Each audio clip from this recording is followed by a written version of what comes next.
Hi hello నమస్తే. ఈరోజు మన 6th క్లాస్ సిలబస్ తెలుగు.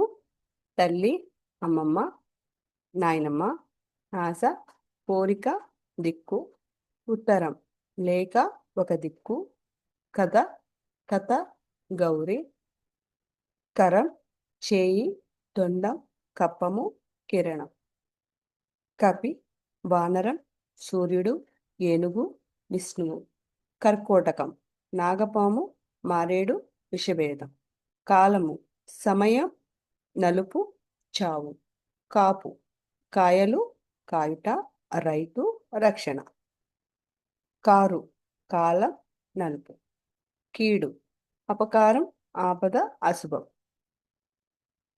కులం, వంశం, తెగ, శరీరం, ఇల్లు, ఊరు, కొలువు, ఉద్యోగం, ఆస్థానం, సేవ.